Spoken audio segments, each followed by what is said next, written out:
السلام علیکم۔ تو جیسا کہ ہم یہ دیکھ رہے ہیں کہ برصغیر میں برطانوی نظام تعلیم کی کیا خصوصیات ہیں، تو بات ہو رہی تھی کہ انہوں نے انگریزی کو بہت زیادہ اہمیت دے دی تھی، حتیٰ کہ انگریزی کو قابلیت کے ساتھ جوڑ دیا گیا اور اہلیت کے ساتھ۔ حالانکہ انگریزی محض ایک زبان ہے اور رابطے کا ذریعہ ہے، اور اس میں کوئی شک نہیں کہ وہ ایک حکمران قوم کی زبان تھی اور محکوم قوم کے لیے اس کا سیکھنا لازمی تھا، لیکن یہ بات کہ انگلش کا تعلق کسی ذہانت یا اہلیت کے ساتھ ہے، یہ تصور انگریزوں نے مسلمانوں کے ذہن میں ڈالا اور ان کے اندر احساس کمتری کا بیج ایسا ڈالا کہ جس سے ہم آج تک نجات نہیں حاصل کر سکے۔ تو اس کو اگر ہم ایک زبان کے طور سے سیکھیں، ایک اسکل کے طور پہ سیکھیں تو یہ بہت مفید ہے، کیونکہ یہ انٹرنیشنلی بھی رابطے کی زبان ہے، علم کے حصول کا بھی ذریعہ ہے۔ لیکن یہ کہنا کہ انگریزی زبان جو ہے وہ اہلیت، ذہانت یا قابلیت کا معیار ہے، یہ سراسر غلط ہے۔ لیکن وہ احساس کمتری آج بھی ہمارے نظام تعلیم میں موجود ہے۔ انگریزی زبان کو ہم نے اپنے لیے ایک قابلیت کا معیار بنا لیا ہوا ہے۔ پھر تاریخ کا مضمون جب انہوں نے نصاب میں شامل کیا تو برصغیر کی تاریخ کو مسخ کر، بگاڑ کر پیش کیا گیا، مسلمانوں کے دور کی اچھی باتوں کو بھی چھپا لیا گیا یا پھر غلط انداز سے بیان کیا گیا، اور تاریخی واقعات کی تشریح سراسر انگریزوں کے نقطہ نظر سے کی گئی، اور مسلمان حکمرانوں، جرنیلوں، بہادر ہیروز کے کارنامے جو ہیں وہ اس طرح پیش کیے گئے کہ جس سے ایک تعصب اور تنگ نظری کی بو آتی تھی، اور تاریخ کے واقعات کو توڑ مروڑ کر پیش کیا گیا۔ یورپ اور خصوصاً انگلستان کی تاریخ کو تو اس طرح پڑھایا گیا کہ طلباء احساس کمتری میں مبتلا ہو کر انگریزوں ہی کو اپنا برتر مان لیں اور ہیرو مان لیں اور ایک جنگجو اور بہادر قوم مان لیں۔ حالانکہ یہ سب ایک بگاڑ تھا، آپ کہہ لیں غلط معلومات کی فراہمی تھی، کیونکہ ان کے ہاتھ میں تھی حکومت، تو وہ بہت ساری چیزوں کو بدلنے کی بھی طاقت رکھ رہی تھی اس وقت۔ تو نصاب کے اندر بھی انہوں نے ایسی چیزیں شامل کر دیں جن کا حقیقت کے ساتھ کوئی تعلق نہیں تھا۔ ہندوستان میں جب ان کی آمد ہوئی تو اس وقت تو انہوں نے خود یہ تسلیم کیا کہ مسلمان ایک مہذب قوم تھے اور وہاں پہ تعلیم کے ادارے مناسب تعداد میں موجود تھے، لیکن ان کے آنے کے بعد یکسر کیا ہوا کہ وہی مسلمان احساس کمتری میں مبتلا ہو گئے، اور پھر یہ ہوا کہ ہندوؤں اور مسلمانوں کے بھی انہوں نے آپس میں متنفر کرنے کے لیے تاریخی واقعات کو توڑ مروڑ کر پیش کیا تاکہ یہ دونوں قومیں بھی ایک دوسرے کی دشمن بن جائیں۔ نظریاتی اختلاف تو بالکل تھا، لیکن غیر معمولی قسم کے حالات پیدا کرنا تاکہ اپنے مفاد حاصل کیے جا سکیں اور دونوں قوموں کو آپس میں لڑایا جائے، یہ کام انگریزوں نے پھر نصاب میں تبدیلی کرنے کے بعد کیا۔ اس کے بعد معاشیات کا مضمون شامل کیا گیا، تو اس میں حالانکہ یہ کتنا ایک بامقصد اور عملی مضمون ہے، زندگی کے لیے بہت ضروری بھی ہے اس کو سمجھنا، کیونکہ زندگی کے بہت سارے معاملات اس مضمون کے سمجھنے اور اس علم کے تحت چل رہے ہیں، لیکن انہوں نے اس کو کس طرح سے پڑھایا کہ انسان کی زندگی کا مقصد صرف پیسہ کمانا رہ جائے، وہ پیسے کی مشین بنا دیا گیا، مادیت اور حیوانیت جو ہے وہ اس قدر غالب کر دی گئی کہ انسان کو اپنی مادی ضروریات سب سے اولین محسوس ہونے لگی، اور وہ ایک معاشی حیوان بن کر رہ گیا۔ مغربی معاشی تصورات کے مطابق انسان انتہائی خود غرض ہے جو ہر وقت مادی فائدے کے لیے کوشاں رہتا ہے۔ ان کی تو جو ایجوکیشنل فلاسفیز ہیں ان میں بھی یہ چیز بڑی نمایاں ہے کہ ہر وہ چیز جو تمہیں فائدہ دے وہ قدر ہے، لہٰذا انہوں نے انسان کو خود غرض ہونا سکھایا، ہر وقت اپنے مالی فائدے کے لیے سرگرداں رہنا سکھایا، اور اقدار اور اخلاقیات یہ کہیں پیچھے رہ گئی۔ سود، ذخیرہ اندوزی، یہ سب پیسہ کمانے کے مختلف طریقے ہیں، اور یہ کہا گیا کہ ان میں کوئی اخلاقی قباحت نہیں ہے، وقت پڑنے پر اور ضرورت کے تحت انہیں شامل کیا جائے نظام کے اندر۔ حالانکہ یہ دونوں اسلام کے معاشی نظریات کے متصادم ہیں. نہ تو اسلام میں سود جائز ہے اور نہ ہی اسلام میں ذخیرہ اندوزی. تو معاشیات کو بھی انہوں نے بگاڑ کر پڑھایا اور ایسے تصورات پڑھائے جو کہ اسلام کے تصور معاش کے خلاف ہے. پھر سیاسیات کا مضمون، اس کا نصاب بھی سراسر اسلامی تعلیمات سے متصادم تھا، اس کے برخلاف تھا. اسلام میں کیا ہے؟ اسلام میں تو یہ تصور ہے کہ اللہ تعالیٰ ہی حاکمیت اعلیٰ کا مالک ہے، اصل اقتدار کا مالک اللہ تعالیٰ کی ذات ہے، اور اگر کسی کو ملتا ہے یہ اقتدار تو پھر وہ اس اقتدار میں ایک نائب کی حیثیت رکھتا ہے، ایک امانت دار کی حیثیت رکھتا ہے. وہ خود مالک کے کل نہیں بن جاتا، وہ اللہ کے دیے ہوئے احکام کے مطابق اپنے ان فرائض سے عہدہ برا ہونے کی کوشش کرتا ہے جو اس سے تفویض کیے گئے ہیں. لیکن مغربی نظام جمہوریت میں اس طرح کے تصور کی قطعاً کوئی گنجائش نہیں ہے. اس میں تو عوام کی حاکمیت کا تصور مسلمانوں کے نزدیک سراسر بے دین تصور تھا. اس لیے نصاب کا یہ حصہ جو ہے وہ مغربی فروغ کو مزید مغربی نظریات کو فروغ دینے کے لیے استعمال کیا گیا. انہوں نے اس میں بھی اپنے نظریات کو شامل کیا اور اپنی آئیڈیالوجی آف لائف کو شامل کیا، اپنے نظریہ زندگی کو شامل کر کے سیاسیات کے مضمون کو پڑھایا. آج جس جمہوریت کے دل دادہ ہیں پاکستان کی سیاسی جماعتیں، وہ جمہوریت اور اس کا تصور مغرب ہی کی پیداوار ہے. اور اس کے بعد سائنس کا مضمون اگر ہم دیکھیں تو تعلیمی اداروں میں پڑھائی جانے والی سائنس کے نصاب سے طلباء میں نئی چیزوں کی تلاش کی صلاحیت پیدا نہیں ہوتی تھی. حالانکہ سائنس تو غور و فکر کا مضمون ہے، تجسس جو ہے اور انسان کی فکر کو ابھارنے والا مضمون ہے، مختلف سائنسز کے جو سبجیکٹس ہیں اور فیلڈس ہیں. لیکن اس میں اس طرح سے پڑھایا جاتا تھا کہ طلباء میں نئی چیزوں کی تلاش کی صلاحیت پیدا نہیں ہوتی تھی، بلکہ الٹا وہ کائنات کی تخلیق اور انتظام کے متعلق اور خود اللہ تعالیٰ کی ذات کے متعلق شک و شبہ میں مبتلا ہو جاتے تھے کہ who is the creator of this universe, اور وہ اس کو ایک سپر پار یا مائنڈ کہتے ہیں. اس کو وہ وہاں پہ خالق کی کائنات کا نام نہیں دیتے، ایسی قوت کا نام دیتے ہیں کہ جس نے اس کائنات میں اپنی زور آفرینی کو جاری رکھا ہے اور اسی کا یہاں پہ قانون چل رہا ہے، لیکن اس کو وہ خالق کا نام نہیں دیتے. تو وہ اس انداز سے انہوں نے سائنس کو بھی پڑھایا کہ انسان اللہ تعالیٰ کی ذات کے بارے میں تشکیک میں مبتلا ہو جائے، شک میں مبتلا ہو جائے. عربی، فارسی اور مذہب کو تو انہوں نے آلریڈی نصاب سے بالکل نکال دیا ہوا تھا، کیونکہ عربی جو ہے وہ مسلمانوں کی اس لیے ایک محبوب زبان تھی کیونکہ قرآن کی زبان ہے، اور دین کے بہت سارے جو علوم ہیں ان کا ماخذ جو ہے وہ عربی زبان میں ہی ہے. لہٰذا عربی کو تو انہوں نے بالکل سیکھنے پہ پابندی لگا دی. پھر اور بہت سارا ورثہ جو ہے مسلمانوں کا علم کا وہ فارسی زبان میں تھا. بہت سارے جو انقلابی شاعر ہیں ان کا کلام فارسی میں تھا، تو لہٰذا فارسی پڑھنے پہ بھی پابندی لگا دی گئی. یعنی مذہب سے دور کیا جائے مسلمانوں کو، یہ ان کا مقصد تھا. اور اردو کو بھی صرف پرائمری لیول تک پڑھنے کی اجازت دی گئی. تو ان تمام اقدامات سے انہوں نے برصغیر کے مسلمانوں کو ان کے اپنے تہذیب اور اقدار کے سسٹم سے بالکل کاٹ کر رکھ دیا. پھر نظام امتحان کا اگر ہم جائزہ لیں تو اس میں انگریزوں کے ہندوستان پر قبضے سے پہلے ہم دیکھتے ہیں کہ مسلمانوں کا ایک بڑا زبردست قسم کا نظام تعلیم تھا جس میں اوقاف کا سسٹم تھا. مسلمان علماء اور اساتذہ کو بڑے اچھے مشاہرے ملتے تھے، اور جو بادشاہ اور حکمران ہوتا تھا وہ اہل علم کی بڑی عزت افزائی کیا کرتا تھا. طلباء کو بہت ساری سہولیات دی جاتی تھیں، اور تعلیم کا مقصد اچھے اخلاق کے انسان پیدا کرنا تھا، اور تعلیم حاصل کرنا جو ہے وہ مسلمانوں کی زندگی کا ایک بنیادی مقصد ہوا کرتا تھا.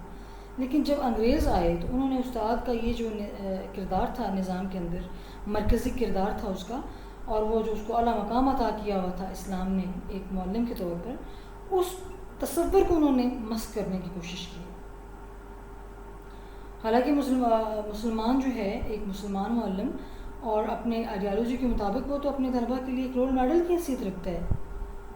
خود نمونہ بن کر وہ پیش کرتا ہے زندگی کے مختلف چیلنجز سے نمٹنا کیسے ہے.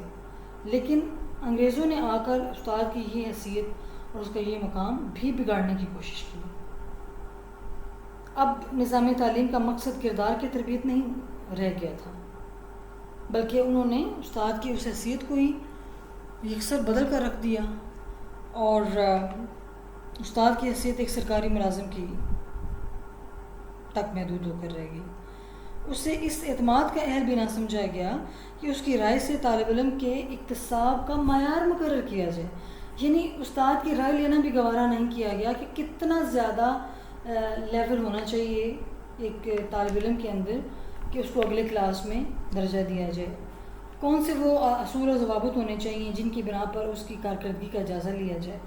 کون سی وہ خصوصیات اور مہارتیں اور قابلیتیں ہیں جو اس کے اندر پیدا کی جائیں. یعنی استاد کو صرف ایک ملازم بنا کر رکھ دیا گیا کہ اس نے تو تنخواہ لینی ہے، وہ صرف وہ پڑھائے گا جو اس کو مہیا کیا جائے گا. آج تک یہی سسٹم چل رہا ہے. استاد کو وہ درجہ ابھی تک دوبارہ نہیں ملا جو قرون اولیٰ میں مسلمانوں کے نظام تعلیم میں ایک استاد کو حاصل ہوتا تھا، کہ جس کو دیکھ کر طلباء کو تعلیم حاصل کرنے کا شوق ہوا کرتا تھا. اور جب بھی کسی طالب علم کو کسی استاد کا انتخاب کرنا ہوتا تو وہ یہ دیکھتا کہ کس استاد کی شہرت اچھی ہے اور کون علم سے محبت کرتا ہے، کون بہترین معلم ہے اور اخلاق کے درجے پر فائز ہے. لیکن اب تو وہ تصور سرکاری ملازم تک محدود ہو کر رہ گیا. تو اس کی بجائے انہوں نے تحریری امتحانات کا ایک ایسا نظام متعارف کروایا کہ جس میں آج بھی استاد کو کوئی حیثیت حاصل نہیں ہے. اس کو علم ہی نہیں ہوتا کہ وہ کس طالب علم کے رویوں اور کردار کے بارے میں اسسمنٹ کر رہا ہے، جائزہ پیش کر رہا ہے. طالب علم کو تربیت اور کردار سے غرض ہی نہیں ہے، بلکہ اس کا مقصد صرف اور صرف نمبر حاصل کرنا ہے اور ڈگری حاصل کرنا ہے. پاس ہونے والوں کی درجہ بندی کے لیے اول، دوم اور سوم کا تعین کیا گیا، اور پھر آہستہ آہستہ امتحانات میں بدعنوانیوں کا بھی بہت زیادہ عمل دخل ہو گیا. اور سب سے بڑی خرابی تو یہ ہوئی کہ نظام امتحان جو ہے وہ یعنی نصاب جو ہے وہ صرف امتحان کے تابع ہو کر رہ گیا. یعنی جو کچھ تفویض کیا گیا تھا پڑھانے کے لیے وہ صرف چند معلومات کو رٹ لینے تک محدود ہو گیا اور چند تصورات کو دے دینے تک محدود ہو گیا. اور اگر کوئی طالب علم ان کو اچھے طریقے سے رٹ لیتا تھا اور پاس ہو جاتا تھا تو بس وہی قابلیت کا معیار گردانا جاتا تھا. بلکہ جہاں تک کردار کی تشکیل اور شخصیت کی تعمیر جیسے عام بنیادی مقاصد ہیں تو ان کا کوئی جگہ نہیں تھی امتحان کے اندر، اور اس کی جانچ کا کوئی انتظام نہیں تھا کہ ایک طالب علم کی شخصیت میں کیا تبدیلی آئی ہے، وہ بہتر طور پر اخلاق کے درجوں پر فائز ہوا ہے کہ نہیں ہوا، اس نے اپنے رویے کو کس حد تک بدلا ہے، اپنی ذات کے لیے، اپنے معاشرے کے لیے، اپنے خاندان کے لیے کس حد تک مفید ثابت ہو رہا ہے. ان رویوں کو دیکھنے کا آج بھی ہمارے نظام امتحان میں کوئی تصور نہیں ہے. اس لیے عملی تدریس کے اعتبار سے یہ نظام با کردار، با عمل اور تربیت یافتہ افراد پیدا کرنے میں یکساں ناکام رہا. اب ہم دیکھتے ہیں کہ اس کے بعد جو تحریکات شروع ہوئی ہیں مختلف قسم کی مسلمانوں کے اندر جوش کو زندہ کرنے کے لیے، ان کو اپنی ہسٹری جو ہے اس سے جوڑنے کے لیے، تو اس میں پھر ہم دیکھتے ہیں کہ قیام پاکستان جو ہے وہ برصغیر کے مسلمانوں کی انہی مسلسل کاوشوں کی اور قربانیوں کے نتیجے میں ہی ممکن ہو سکا. 1757 میں جنگ پلاسی سے لے کر 1947 میں قیام پاکستان تک کا جو دور تھا وہ تو انتہائی مشکلات کا دور تھا مسلمانوں کے لیے، کیونکہ وہ ایک محکوم اور ایک غلام قوم کی حیثیت سے جی رہے تھے. لیکن ساتھ ساتھ یہ ان کی ایک سیاسی طور پر مسلسل کوشش کا بھی دور تھا، جس میں انہوں نے اپنے وطن کے لیے آزادی حاصل کرنے کے لیے سیاسی، معاشرتی اور مذہبی اور تعلیمی تحریکوں کا جو ہے آغاز کیا. اور یہ کہنا غلط نہیں ہوگا کہ برصغیر میں مسلمانوں کی ہر سیاسی کوشش کے پیچھے کسی نہ کسی مذہبی، نظریاتی یا تعلیمی تحریک کا بہت نمایاں کردار رہا ہے. 1757 میں بنگال پر انگریزوں کے حملے کے بعد سے مسلمان جو ہیں برصغیر کے، وہ تو اپنی آزادی کے لیے مسلسل کوشاں تھے۔ جنگ پلاسی میں نواب سراج الدولہ، میسور کی جنگوں میں سلطان فتح علی خان ٹیپو، پھر احمد شاہ ابدالی کی کوششیں اور سید احمد شہید کی تحریک جہاد، اور پھر 1857 کی جنگ آزادی، یہ تمام انہی تحریکوں کی کوششوں کا نتیجہ ہیں۔ 18ویں صدی کی اسی دور غلامی میں حضرت شاہ ولی اللہ رحمۃ اللہ علیہ کی تعلیمات اور تعلیمی تحریک نے بھی مسلمانوں میں اخلاقی، دینی اور سیاسی شعور بیدار کرنے میں بہت نمایاں کردار ادا کیا ہے۔ بلکہ یہ کہنا تو مبالغہ نہیں ہوگا کہ ہندوستان میں شاہ ولی اللہ رحمۃ اللہ علیہ کی تعلیمی تحریک کے بعد کی جتنی بھی تعلیمی تحریکیں آئی ہیں، وہ براہ راست یا بالواسطہ طور پر اسی تعلیمی اور سیاسی تحریک کا ایک تسلسل تھیں۔ اسی تحریک کے ہی زیر اثر وہ تحریکیں بھی شروع کی گئیں۔ شاہ ولی اللہ رحمۃ اللہ علیہ کے دور میں اگرچہ انگریز براہ راست ہندوستان کے حکمران تو نہیں تھے، لیکن مسلمانوں کے زوال کے دن شروع ہو چکے تھے اور ان میں بہت ساری خرابیاں پیدا ہو چکی تھیں، اور حکمران جو ہیں مسلمانوں کے، وہ بھی بہت ساری اخلاقی برائیوں کا شکار تھے، باہمی اختلافات کا شکار تھے۔ تو اس لیے ایک مربوط اور ایک سیاسی طور پر ایک ایسی کوشش درکار تھی کہ جس سے مسلمانوں کو آپس میں جوڑا جائے اور ان کو ان کے دین کی اصل شکل پیش کی جائے۔ ان کے سامنے دین جو ہے اس کو توڑ مروڑ کے جو پیش کیا جا رہا تھا، اس کو اصل شکل میں پیش کرنا یہ اس وقت کا ایک انتہائی اہم تقاضا تھا۔ لیکن ساتھ ساتھ اس وقت مسلمانوں کا ایک الگ نظام تعلیم بھی کام کر رہا تھا، اور انگریزوں نے پھر اپنے یہاں پہ قدم جمانے کے بعد ہر وہ قدم اٹھایا 1857 کے بعد کہ جس سے مسلمان جو ہیں وہ اپنے اس نظام تعلیم سے بالکل کٹ کر رہ جائیں اور وہ اپنے اس مخصوص مقاصد کے مطابق زندگی نہ گزار سکیں جو ان کا نظریہ حیات ان کو اجازت دیتا ہے، اور جس کے تحت وہ اپنا ایک الگ اخلاقی اور سیاسی نظام بھی رکھتے تھے، وہ ایک ساتھ ختم کر دیا گیا۔ ہر وہ قدم اٹھایا اور ہر وہ فیصلہ کیا گیا کہ جس سے مسلمانوں کی نظام تعلیم کو ناکام بنایا جا سکتا تھا۔ انہوں نے تعلیمی اداروں سے منسلک اوقاف کا سسٹم ختم کر دیا، جو یعنی مسلمانوں نے اپنی پراپرٹیز، اپنے بہت ساری ذرائع آمدنی جو ہیں وہ وقف کر دیے ہوئے تھے تعلیمی اداروں کے لیے، وہ سارا سسٹم انگریزوں نے آ کے ختم کر دیا۔ عربی اور فارسی زبان پر پابندی لگا دی گئی، اور ملازمتیں جو ہیں وہ صرف سرکاری اور مغربی تعلیم حاصل کرنے والے لوگوں کے لیے ہی مخصوص کر دی گئی تھیں۔ اس ساری صورتحال سے سب سے زیادہ فائدہ ہندوؤں نے اٹھایا۔ انہوں نے مغربی تعلیم بڑے شوق سے حاصل کی، سرکاری پالیسیوں کو اپنانے میں بھی انہیں کوئی دقت محسوس نہیں ہوئی، انگریزوں کا مسلسل انہوں نے ساتھ دیا، جس کے باعث ہندوستان کی معاشی اور معاشرتی زندگی میں انگریزوں نے ہندوؤں کو ہی ترجیح دینا شروع کر دی، اور مختلف قسم کی ملازمتوں میں بھی ہندوؤں کا جو تناسب تھا وہ مسلمانوں سے کہیں زیادہ آگے چلا گیا ہوا تھا،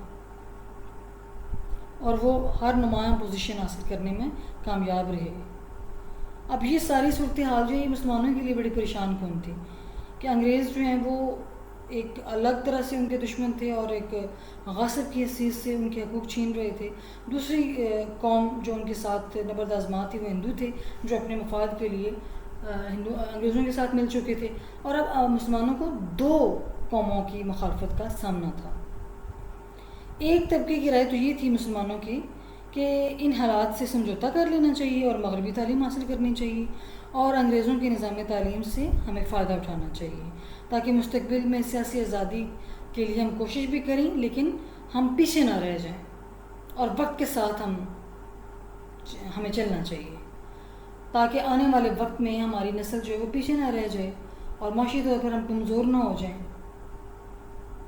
اور مسلمانوں کا دوسرا طبقہ ایسا تھا جس کے لیے مغربی افکار اور انگریزی تعلیم بالکل ناقابل قبول تھی۔ وہ یہ سمجھتے تھے کہ مسلمانوں کی تعلیمی ورثہ ان کا بہت اہم جو ہے قوت ہے، جس سے ان کی نسلوں کو دین پر قائم رکھنے کے لیے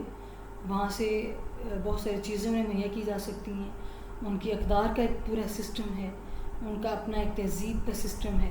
تو جب تک نوجوان نسل کو ہم اس سے آگاہ رکھیں گے، اس سے جڑا ہوا رکھیں گے، تو مسلمان جو ہیں وہ ایک قوم کی حیثیت سے ترقی کرتے رہیں گے۔